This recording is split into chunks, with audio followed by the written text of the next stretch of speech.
a vocês em graça, em bondade e misericórdia. Essa bondade que vocês tiveram para conosco de estarem aqui. Eu queria convidar a igreja que estendesse a mão para cá. Você já sabe que não é no sentido de sair nenhum tipo de poder da sua mão, mas é no sentido de que você tem o desejo de que Deus os abençoe. E nós vamos orar por esse casal, por essa família que tem servido ao Senhor não só aqui, mas em várias partes do Brasil e do mundo. Pai, obrigado pela vida dos teus servos.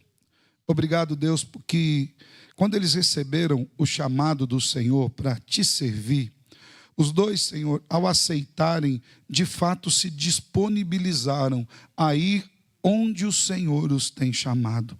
E eu te louvo por isso, Senhor. Te louvo por esse tempo precioso que o Senhor permitiu que nós tivéssemos aqui juntamente com esses irmãos. Te louvo, Deus, porque temos a certeza de que enquanto aqui eles estão, o Senhor está cuidando da sua casa, da sua família, das suas filhas, da sua igreja, Senhor. Obrigado, Deus, porque ele se dispôs a trazer parte desse conhecimento que ele tem recebido do Senhor mesmo para nos oferecer aqui em amor. E por isso nós te louvamos. Eu quero lhe pedir, Senhor, que assim como o Senhor foi com os dois durante esse final de semana, tanto com o pastor Wallace quanto com a Sheila, ministrando aos nossos corações, que agora o Senhor continue, Deus, usando a vida do pastor Wallace para ser a boca do Senhor para nós nessa noite. Que ao abrir as Escrituras haja fidelidade no teu servo e que nós, Senhor, sejamos impactados pela verdade da tua palavra e que nós possamos moldar a nossa vida por essa verdade. Obrigado pela vida deles. É em nome de Jesus que eu oro. Amém e amém. Deus abençoe. Meu pastor, descendo. Cavalheiro, irmãos, é uma bênção. Ó. Não se fazem mais homens como antigamente, né? Mas podia dar uma melhorada nos que estão aí, né? Deus abençoe, pastor. Que Deus use com graça. Todos na graça e paz de Jesus. Sheila e eu somos gratos a Deus por essa igreja, pela hospitalidade tão preciosa com que nos receberam, não só o pastor e sua família, que tem feito isso, mas cada um dos irmãos também. Louvamos ao Senhor pela nossa oportunidade de juntos pensarmos na palavra de Deus, alguns dos desafios que compartilhamos juntos nesse final de semana. E eu quero completar esse tempo convidando você a abrir sua Bíblia na segunda carta de Pedro. Segunda de Pedro, capítulo 1. Segunda de Pedro, lá no final do Novo Testamento. Abra a sua Bíblia.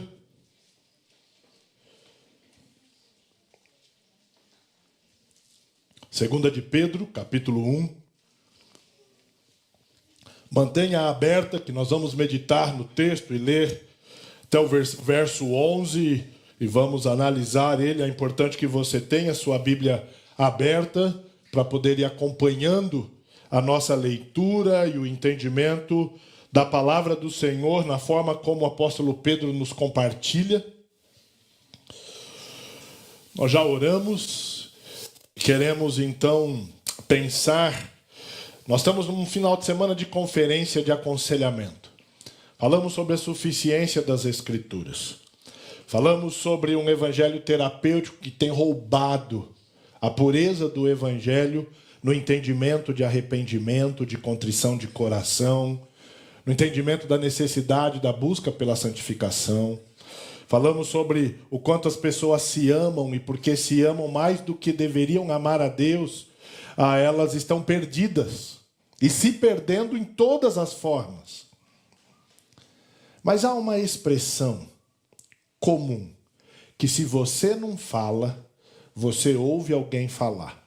E você que é pai sempre ouve o seu filho dizer. E a expressão é, eu não consigo. Quantas vezes as pessoas fazem esse tipo de afirmação? Eu não consigo. É uma das frases que não só as pessoas, mas os crentes mais gostam de pronunciar. Principalmente quando são confrontados com o padrão da vida cristã apresentado na palavra de Deus. Eu não consigo vencer meus medos. Eu não consigo vencer meus temores. Eu não consigo vencer meus desejos. Eu não consigo vencer meus pecados. Eu não consigo vencer meus pensamentos. Eu não consigo e eu não consigo. 2 de Pedro, capítulo 1, vai não só confrontar, mas negar a ideia para o salvo sobre a afirmação eu não consigo. Pedro, quando escreve essa segunda carta, ele vai fazer isso provavelmente ali pelo ano 65 a 67 do primeiro século da era cristã. Pedro já estava em Roma, possivelmente já preso. Ele escreve esse texto muito pouco antes de ser martirizado. E ele percebe que aquela perseguição do imperador Nero estava chegando no ponto onde não só lá da Itália, mas em toda a distribuição do império, o cristianismo estava ameaçado, tanto externamente quanto internamente. As igrejas e os cristãos sendo perseguidos e sendo assassinados por causa da fé. E a perseguição tinha se intensificado, porque os judeus se rebelaram contra o Império Romano. E havia agora dentro do Império uma batalha intensa do povo judeu contra o Império Romano. E quem sofre com tudo isso são os próprios cristãos daqueles dias, que já eram perseguidos pelos judeus e passam também a ser perseguidos pelos cristãos. Na primeira carta, Pedro vai falar muito sobre como experimentar a graça de Deus para enfrentar a perseguição. Mas na segunda carta, que ele escreve pouco tempo depois da primeira, ele percebe que os problemas externos eram grandes, mas agora heresias começaram a tomar conta da igreja. Na Ásia Menor, de onde ele vai enviar o texto e influenciar aquelas igrejas. E motivado por todas essas questões, ele começa a segunda carta ajudando o salvo a entender de onde vêm os recursos espirituais que o ajudam a andar em Cristo, pela fé, no desenvolvimento de santificação. E ao fazer isso, ele ajudou os salvos daqueles dias e nos ajuda hoje a pensarmos que essa ideia do eu não consigo é uma rejeição aos recursos e dádivas que Deus já nos deu por meio da sua salvação.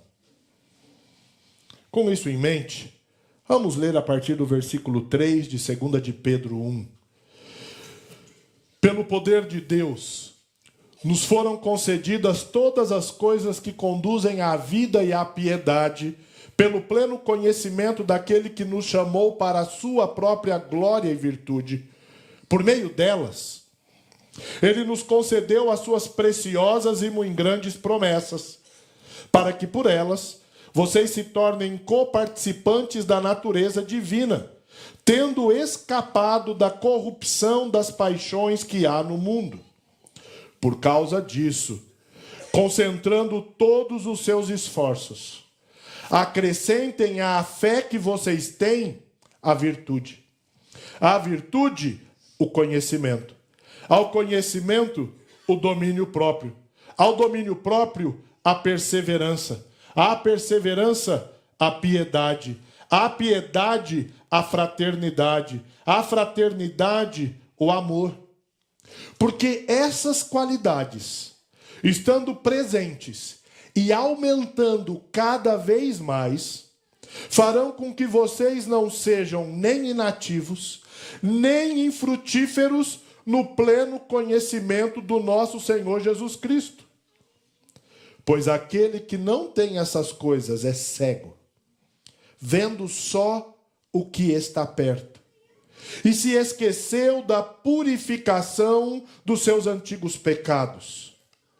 Por isso, irmãos, procurem com empenho cada vez maior confirmar a vocação e a eleição de vocês, porque fazendo assim, vocês jamais tropeçarão, pois desta maneira é que lhe será amplamente suprida a entrada no reino eterno do nosso Senhor e Salvador Jesus Cristo. Amém?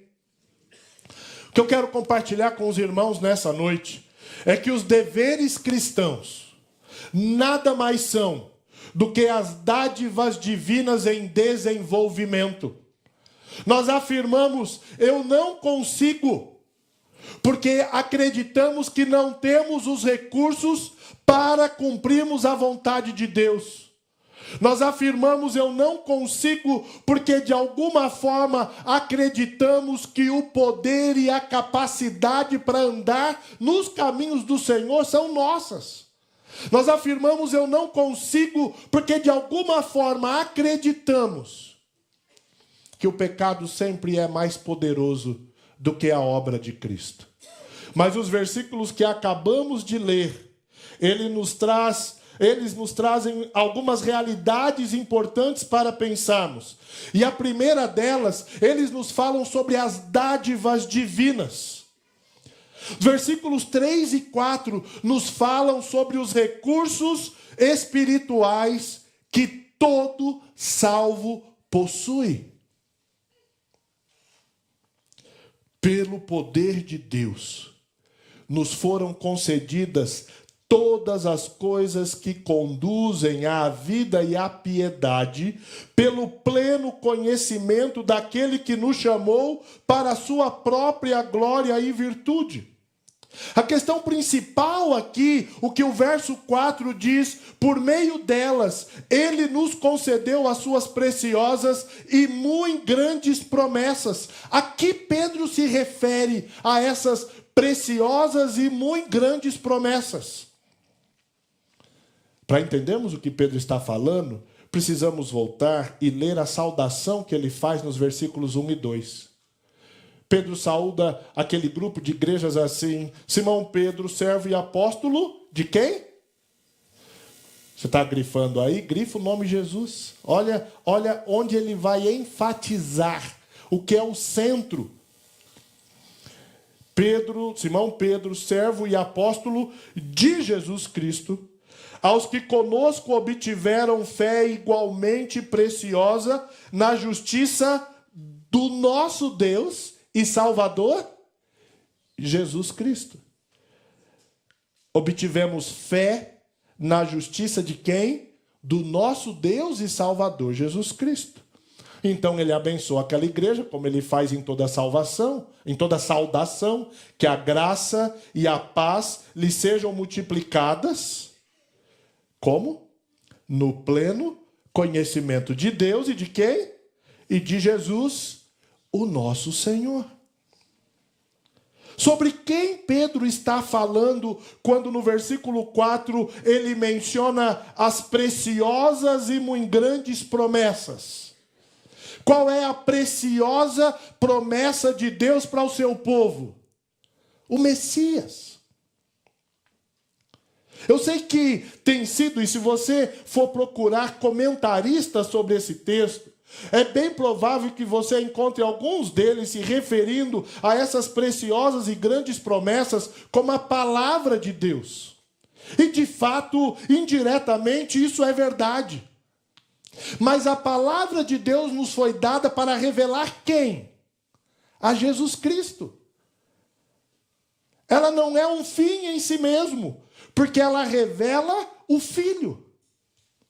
E o que Pedro está nos dizendo é que nós já temos o Filho. Nós já temos o Deus encarnado que veio ao mundo em nosso favor. Isso fica evidente porque ele começa o versículo 3, e se você está lendo na Ara, você vai ler lá o visto como, ou então a NVI até suprimiu esse advérbio. Porque ao ser um advérbio de relação, você nem precisa traduzi-lo, porque o que simplesmente o versículo 3 está fazendo, ele está dando continuidade. E eu não quero desanimar os irmãos, mas não deixa os subtítulos que colocam na sua Bíblia atrapalhar a sua leitura. Os subtítulos não são inspirados. Eu não quero tirar a sua fé, mas a divisão de versículos não são inspirados. A Bíblia só teve divisão de versículo no ano 1100 da era cristã, por uma razão: para facilitar a leitura pública da Bíblia no culto. Nenhum texto foi escrito por versículo, foi escrito como texto. E nós nos acostumamos muito com esse tipo de leitura e às vezes nos distancia do que o autor bíblico estava querendo nos mostrar. O poder de Deus manifestado e concedido a nós, que conduz à vida e à piedade, é a própria pessoa do Senhor Jesus Cristo. O poder de Deus que nos dá vitória contra o pecado e quebra qualquer possibilidade do eu não consigo, é a própria obra do Senhor Jesus Cristo. Ele diz que esse poder de Deus que foi concedido a nós é um poder pelo pleno conhecimento daquele que nos chamou para a sua própria glória e virtude. Essa glória e virtude é a totalidade da vida de Cristo. O divino poder concedido a nós é a dádiva concentrada na encarnação, no sacrifício do Senhor Jesus Cristo. Então, o que significa, quando pensamos em nossos deveres para com a vida cristã? Significa que os nossos deveres não são pesados. Por quê? Porque nós já temos os recursos espirituais para sermos conduzidos à vida e à piedade. A doação, a dádiva do pleno conhecimento de Deus oferece a cada salvo vida e piedade. O discurso "eu não consigo" é um desserviço à fé evangélica, à fé cristã, porque ele diminui o poder salvífico doado por Deus aos salvos. Quando alguém afirma "eu não consigo", ele está envolvido numa tentativa enganosa para não se responsabilizar pela vida cristã. Já nos foram doados todas as coisas que conduzem à vida e à piedade. E o que nos foi doado é a própria pessoa do Senhor Jesus Cristo, que na primeira vinda deu a sua vida para nos libertar do poder do pecado e nos oferecer uma vida em piedade e na piedade. O discurso "eu não consigo" não é uma afronta simplesmente à palavra de Deus, mas ele é uma afronta a esse positivismo humanista, um ultraje ao caráter da redenção divina. No verso 4, porque por meio delas ele nos concedeu as suas preciosas e muito grandes promessas. Ele se refere a quê? Ele se refere nessa ótica a uma promessa de que a obra do Senhor Jesus Cristo traz sobre nós um privilégio ímpar, porque no verso 4 ele termina: para que por elas vocês se tornem coparticipantes da natureza divina.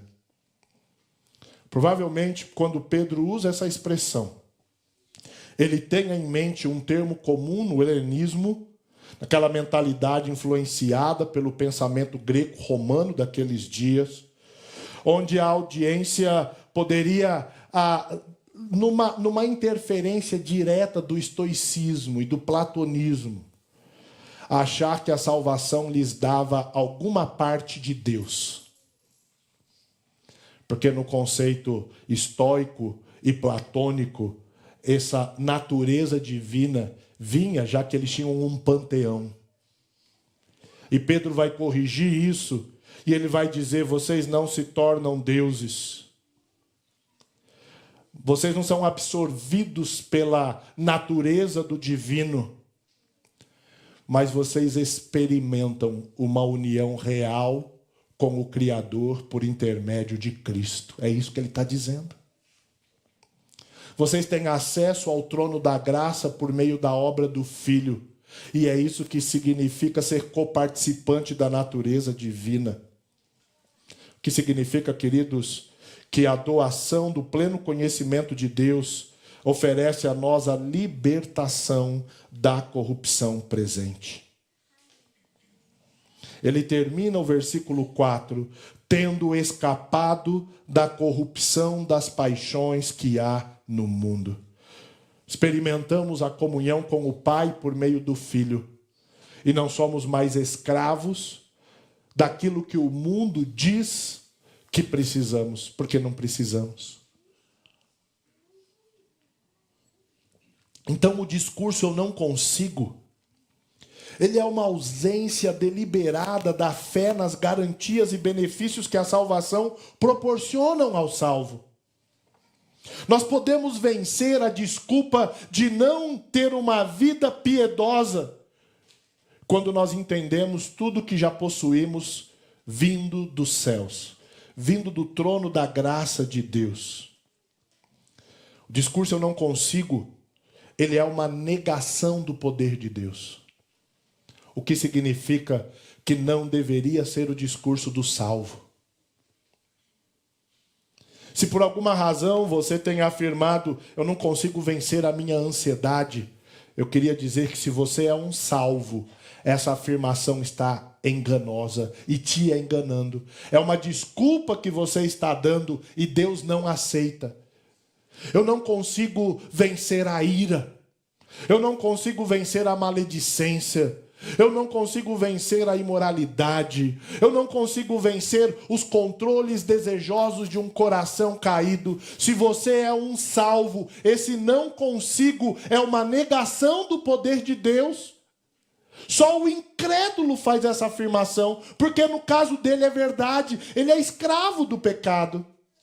Mas o salvo não é mais escravo do pecado, porque lhe foi doado todas as coisas que conduzem à vida e à piedade pelo pleno conhecimento daquele que nos chamou para a sua própria glória e virtude.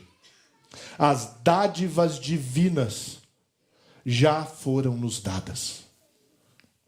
Pensa comigo. O que hoje Jesus ainda precisa fazer para que você não peque? O que hoje Jesus ainda precisa fazer? E qual é a resposta? Nada. Tudo que você precisa para vencer o pecado já foi feito por Cristo. Amém? Você acredita de verdade nisso? Então você pode vencer a ansiedade. Você pode vencer o medo. Você pode vencer qualquer pecado. Cristo não precisa fazer mais nada, porque tudo que ele fez na cruz foi suficiente contra o pecado. E é isso que Pedro está dizendo a nós. Todos os recursos espirituais que nós precisamos para vivermos uma vida na piedade, nós já possuímos. Se nós não vivemos uma vida na piedade, é porque nós somos idólatras, adoramos os nossos próprios desejos. A culpa não é de Deus, a culpa não é da palavra de Deus, a culpa não é da igreja de Jesus, a culpa é nossa.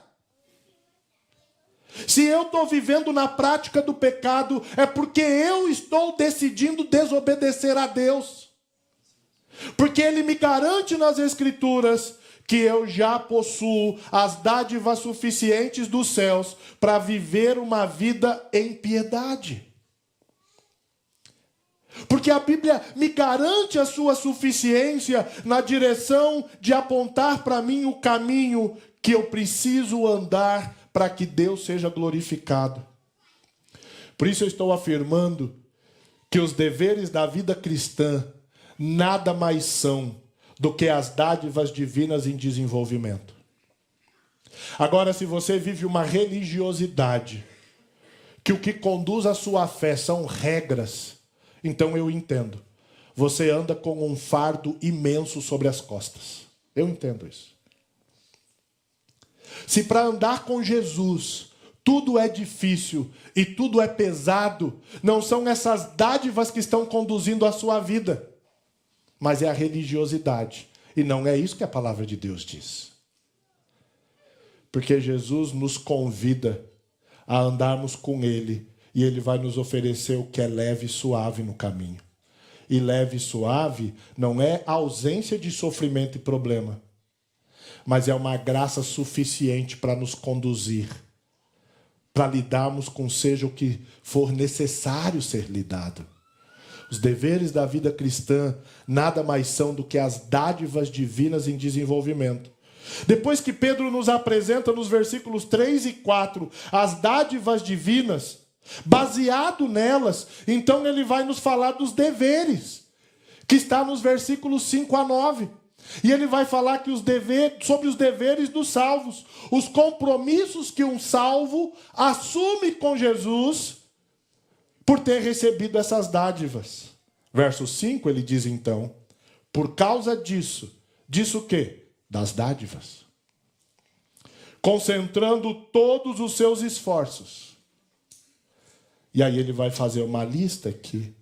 Empregando toda a diligência, acrescentai à vossa fé.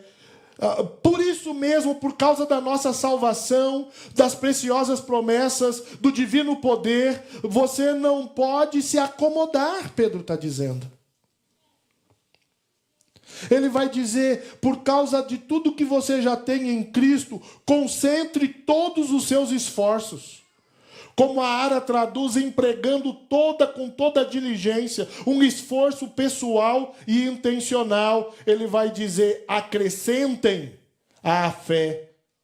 E aí ele vai continuar nos dando uma lista. Esse verbo acrescentar é um imperativo. É uma ordem. Um mandamento a nós.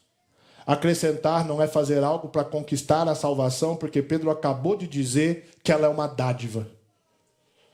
Acrescentar não significa fazer algo para merecê-la, porque isso não tem a ver com o Evangelho. Mas o acrescentar aqui tem a ver com a ideia de assumir uma responsabilidade e se envolver com ela. A palavra original ela é muito interessante porque ela teve um uso num grego mais antigo muito interessante. É uma metáfora de associação. Nos festivais atenienses, você tinha muitas peças teatrais. E um indivíduo rico, ele se chamava Hóregos. E ele começou a investir nessas peças teatrais. E aquilo que ele começa a fazer naqueles teatros antigos e os festivais atenienses, ao pagar a despesa dos coros e das companhias de teatro, por conta do próprio nome dele, começa a ser tratado como uma cooperação generosa e dispendiosa. E o termo grego, depois daquilo, é o nome desse próprio Hóregos. E o termo que Pedro usa aqui, agora, é a mesma expressão, com a mesma raiz, para falar para a gente de uma associação generosa e uma cooperação que envolve compromisso e envolve envolvimento, para ser redundante. Nós não fazemos nada para alcançarmos a salvação, porque ela é pela graça. Mas Cristo nos dá e nos coloca num compromisso de vivermos associados a Ele, para vivermos uma vida em piedade. Por isso, no verso 5, ele diz, por essa razão, concentrando todos os seus esforços, acrescentem à fé que vocês têm a virtude. E ele começa a nos dar uma lista muito interessante. Que nós devemos associar na nossa vida a virtude, que é aquele caráter de Cristo em nós. Virtude é aquela utilidade. Qual é a virtude de um microfone? Ampliar a voz de quem está falando. Essa ideia da virtude é ampliar a utilidade que a salvação nos deu enquanto vivendo aqui na terra. E acrescentem à virtude o conhecimento, o discernimento acerca do bem e o mal na vida aqui na terra. E acrescentem ao conhecimento o domínio próprio, o controle sobre as paixões da vida. E o domínio próprio, a perseverança, o saber lidar com as dificuldades sem recuar. E a perseverança, a piedade, uma reverência para com Deus. E a piedade, a fraternidade, aquele amor pelos irmãos. E a fraternidade, o próprio amor. uma doação sacrificial em favor do outro.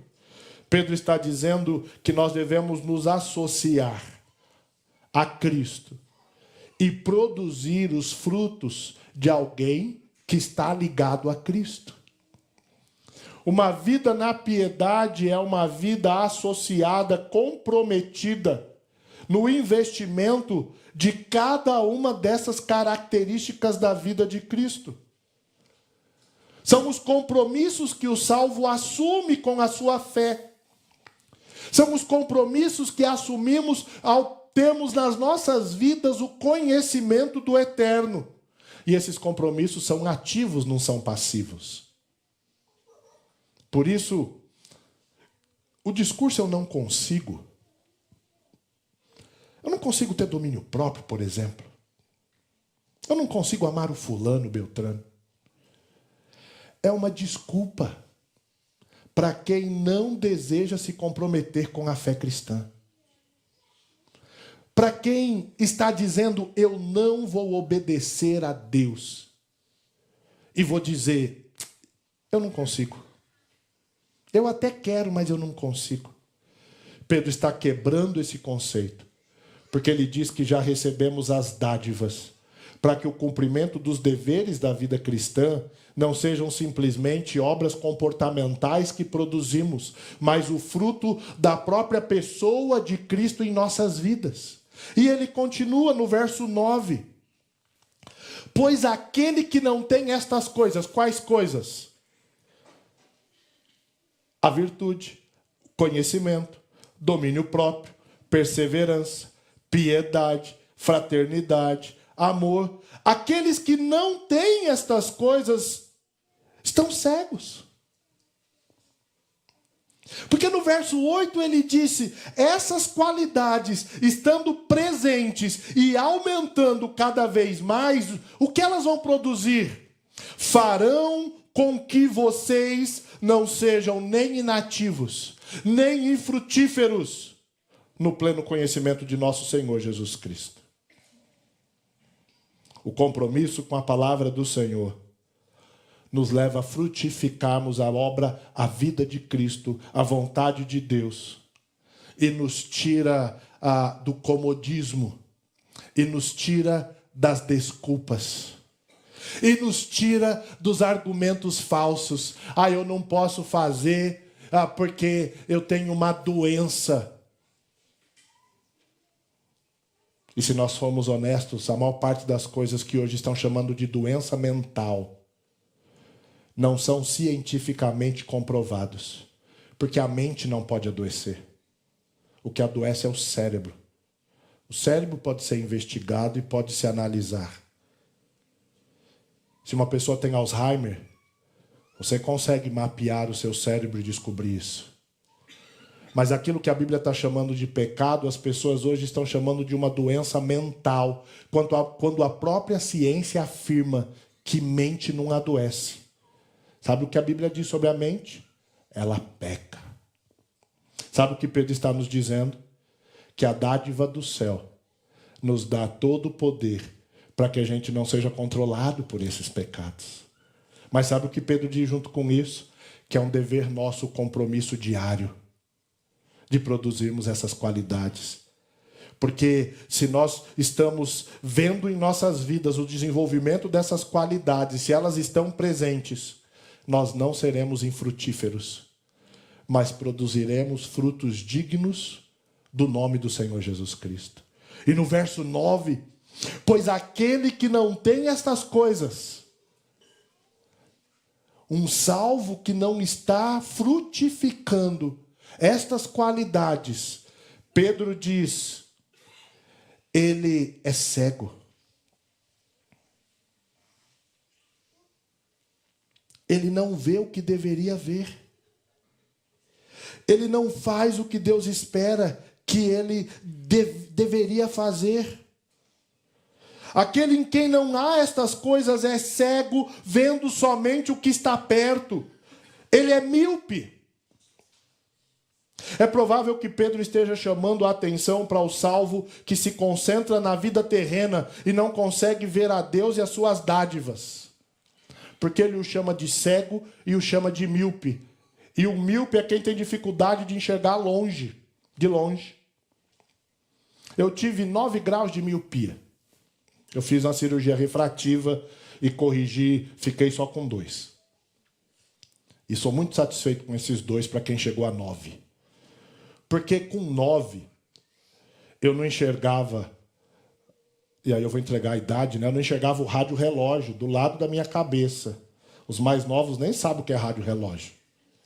Mas eu não enxergava. Se eu não colocasse o óculos, eu não levantaria de madrugada para ir ao banheiro. Mas naquela época eu não precisava fazer isso. Hoje eu tenho.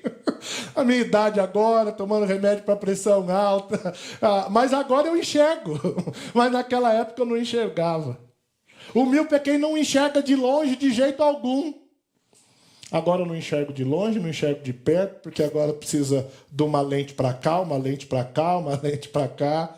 Mas faz parte daquele processo em que eu estou mais perto da eternidade. E a minha perspectiva não é de estar envelhecendo, mas estar mais perto da eternidade. Pedro diz, se essas qualidades não estão presentes em nós, significa que nós não estamos vendo a obra de Deus em nossas vidas.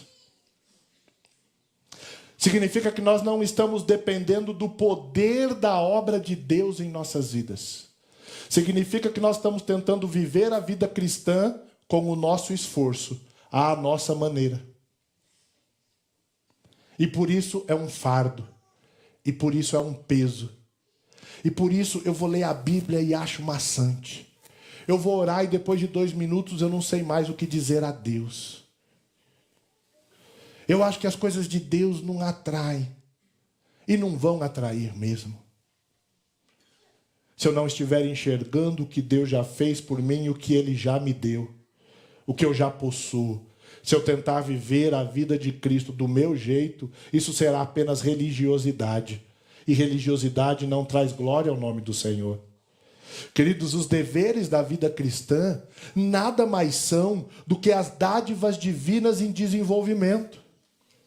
Quando alguém afirma eu não consigo, ele está negligenciando a sua responsabilidade. Poderíamos dizer aqui que é uma declaração de preguiça. Deus tem a vontade dele para a minha vida, mas eu não quero me comprometer com ela, mesmo possuindo tudo que eu preciso para fazê-lo. Primeira perspectiva que Pedro nos dá sobre o que possuímos em Cristo são as dádivas. A segunda perspectiva é que os deveres de piedade são apenas o cumprimento daquilo que temos na nossa vida por causa das dádivas que recebemos.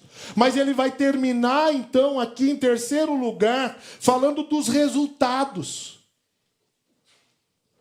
O que as dádivas e os deveres produzem como resultado na vida do salvo? Versículos 10 e 11. Portanto, por isso, irmãos, como a NAA traduz, procurai com empenho cada vez maior. Ele está falando de responsabilidade.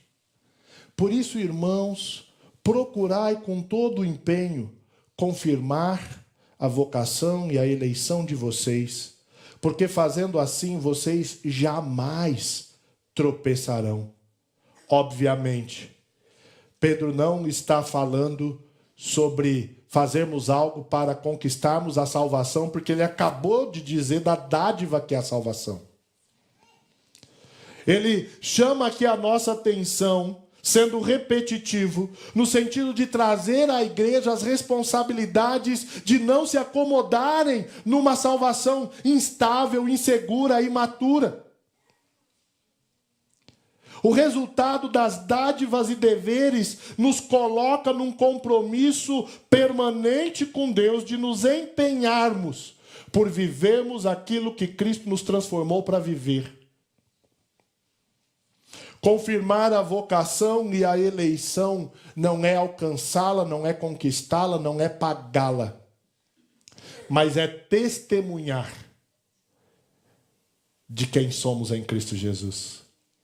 Confirmar é viver uma vida em que os frutos demonstram quem somos em Cristo Jesus. E as pessoas olhem para nós e não achem que nós somos salvos só porque no hall de membros da Igreja Presbiteriana do Brasil, do Jardim Alvorada, tem o meu nome. Porque para entrar no céu, Deus não vai mandar um anjo em Maringá para pegar o livro de hall de membros aqui da igreja. Ele vai olhar no livro da vida se o seu nome está lá, e não no livro de hall de membros da igreja. Mas sabe uma coisa?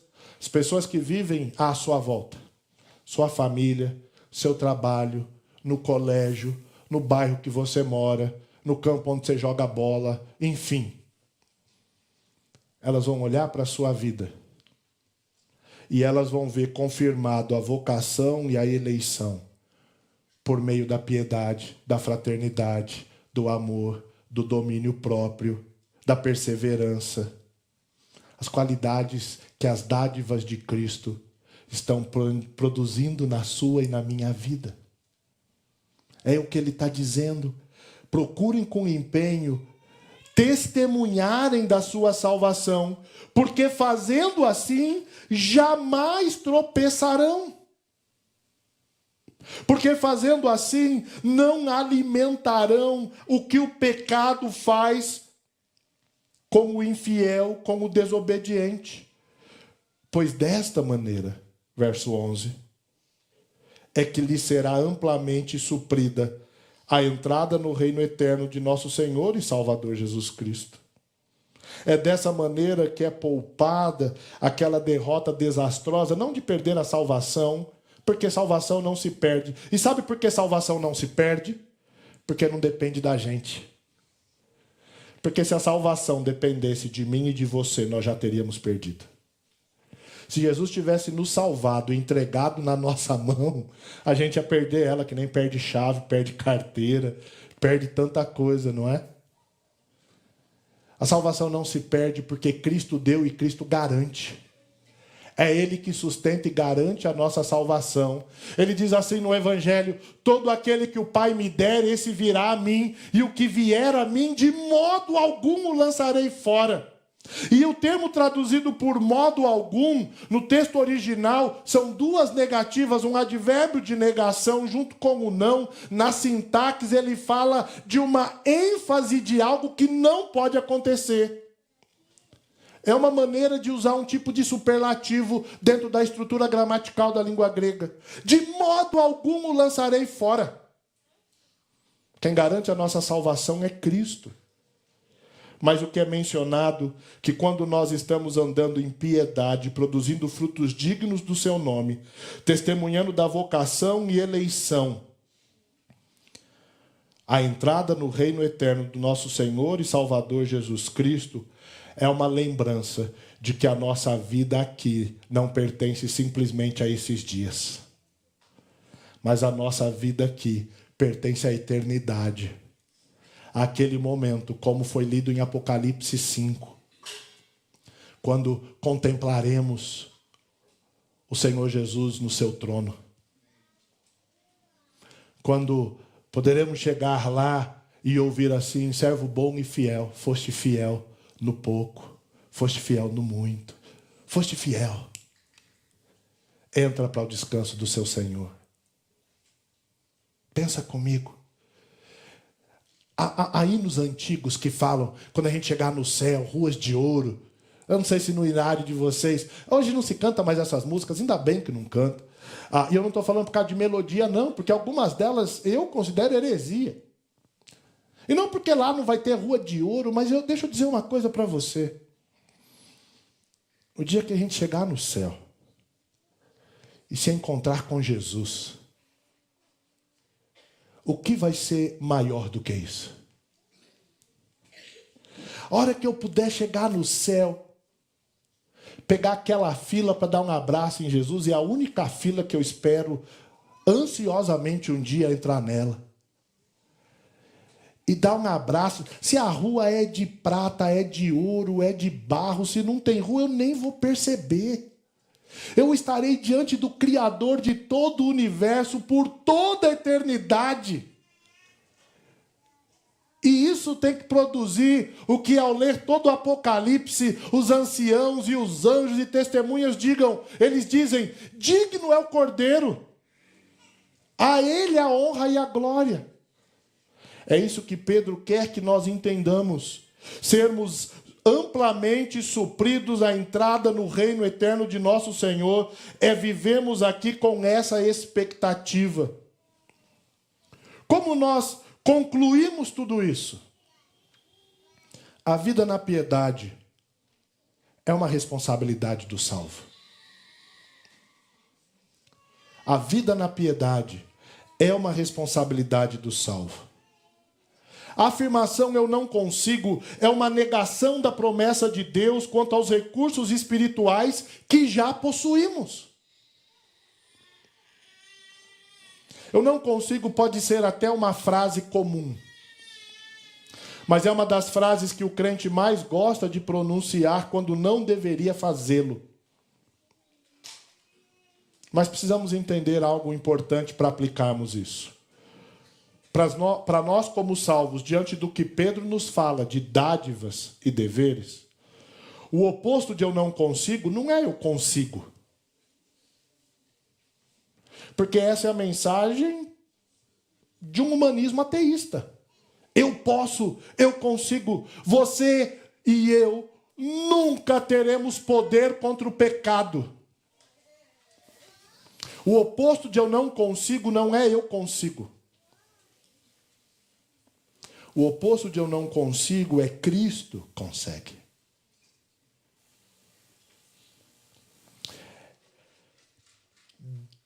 Pelo poder de Deus nos foram concedidas todas as coisas que conduzem à vida e à piedade. Quem consegue é Ele. O poder é dele. A vitória contra o pecado vem dele. Nós nos submetemos, mortificamos o eu e obedecemos a Ele. Não podemos usar "eu não consigo" como uma fuga à nossa responsabilidade. Porque Cristo nos deu uma fé para andarmos nele, desfrutando e experimentando do poder que Ele possui. Eu queria que você pensasse nessa noite sobre a sua vida. É que se você não tem usado essa expressão como uma desculpa para não andar comprometido com Jesus, uma desculpa para não assumir as suas responsabilidades, para não fazer o que é certo. A palavra de Deus dá para a gente a clareza de que tudo que, como crentes, nós precisamos para termos uma vida transformada e mudada, o Senhor Jesus Cristo já nos deu por meio da sua primeira vinda, da sua encarnação, da sua crucificação e ressurreição. Você já possui tudo o que precisa. Se o pecado, se a angústia ou qualquer outra coisa tem tirado a sua paz e a sua alegria, não é porque te falta recursos, mas porque você ainda não tem desfrutado de uma dependência plena do relacionamento com Deus. E o que você precisa fazer é se arrepender. É admitir: eu tenho tentado viver a vida cristã do meu jeito, com as minhas forças. E é por isso que eu tenho fracassado. Mas entender que Deus já nos deu todas as dádivas que precisamos. Mas Ele espera que nós sejamos comprometidos e os nossos deveres, eles possam produzir os frutos que glorificam o nome dEle. E a palavra do Senhor, que revela o Deus encarnado, ela é esse recurso que possuímos. Como você pode depender mais do Senhor? Se arrependa dos seus pecados, admitindo-os diante de Deus. Vá a Deus em oração. Dedique tempo na presença do Senhor, diante da palavra do Senhor. Se você tem lutado de maneira muito intensa contra um pecado, um pensamento, um desejo, dedique um tempo em jejuar. Em dedicar-se no jejum para que o seu coração seja transformado, para que a sua fé, que ainda não te faz acreditar o quanto o poder de Deus é suficiente para a sua vida, possa ser restaurada. Concentra a sua vida diante do Senhor e você vai ver como isso te ajudará a desfrutar do que Pedro diz aqui, que não é mentira, que não é falso e que não é pouco, mas é muito. Queridos, os deveres da vida cristã nada mais são do que as dádivas divinas em desenvolvimento. A palavra do Senhor como suficiente, ela nos ajuda a entender que tudo que você e eu precisamos para vivermos uma vida piedosa, Deus já nos deu. Já possuímos. Temos que parar de orar para Deus fazer a nossa parte. Deus transforma a minha vida. Quando você pede isso, você está pedindo exatamente o quê? Pensa nisso. Deus, me ajuda a perdoar o irmão lá que eu briguei com ele e não consigo perdoar. Quando você faz essa oração, vamos supor que você hoje está fazendo essa oração. Você espera que Deus faça o quê? Deixa eu te ajudar a pensar onde eu quero chegar aqui nessa aplicação final. Você diz assim, Deus, eu briguei com fulano e não consigo perdoá-lo. Me ajuda a perdoar. Você está pedindo para Deus fazer o quê? Aí Deus aparece e vai responder, irmão, não, vai chamar de filho, né? Irmão somos nós, né? Meu filho, eu já mandei Jesus. Ele já pagou pelos seus pecados. Ele já te perdoou. E você pode perdoar pelo que ele fez. O que mais você quer que eu faça? Perdoe no seu lugar, não posso, porque é você que está ofendido, não sou eu. Então há um tipo de oração que fazemos que está errada. Deus me ajuda a crescer. E Deus diz assim, o que você quer que eu faça? Eu já te dei o meu espírito, já te dei minha palavra, eu já te dei a oração. Eu não vou fazer o que é a sua parte. Nós já temos as dádivas. Temos o próprio Cristo. Temos que nos comprometer com aquilo que é nossa responsabilidade no andar da vida cristã. Aquilo que Deus não vai fazer no nosso lugar, porque Ele já nos deu os recursos para nós fazermos. E a palavra do Senhor, ela nos ajuda nisso. O ministério do aconselhamento bíblico faz uma única coisa sobre isso. Nos ajuda a lembrar dessas verdades. Nos ajuda a nos comprometermos com essas verdades. Então, curva a sua cabeça.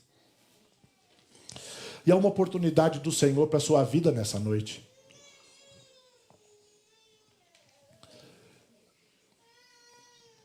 Será que você não tem usado a expressão eu não consigo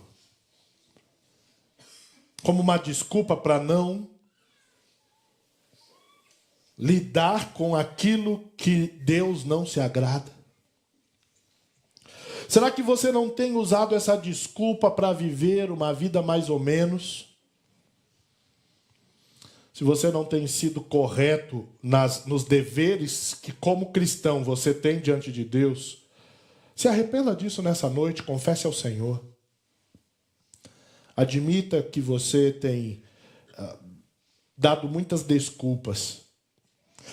Mas ao ler a palavra de Deus aqui na segunda carta de Pedro e lembrar das dádivas que você já tem, você está dizendo ao Senhor, Senhor, obrigado por essas dádivas. E eu quero nessa noite renovar o meu compromisso com o Senhor de andar em piedade, em santidade, mortificando eu, não alimentando os pecados nem os desejos, não vivendo uma vida negligente, porque o Senhor já me deu tudo o que eu preciso para glorificá-lo e honrá-lo com a minha vida aqui na terra. Confesse ao Senhor. Comprometa-se com Ele em não continuar do jeito que você está, mas o agradeça por tudo que Ele já fez pela sua vida. Senhor Deus, bendito e exaltado seja o seu nome, por todos os benefícios que a obra e pessoa do Senhor Jesus Cristo já fizeram em nosso favor. Não há palavras que possam descrever a nossa gratidão quando pensamos nas dádivas do Senhor, no poder do Senhor, mas queremos ainda assim expressar a nossa gratidão.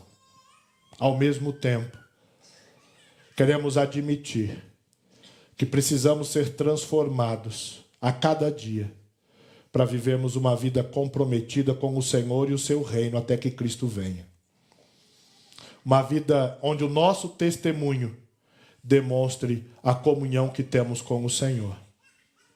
Uma vida onde a fé naquilo que a palavra do Senhor já nos deu nos ajude a lidar com as angústias do nosso coração, com as aflições da nossa alma, e entendemos que o Senhor tem respostas para cada uma delas.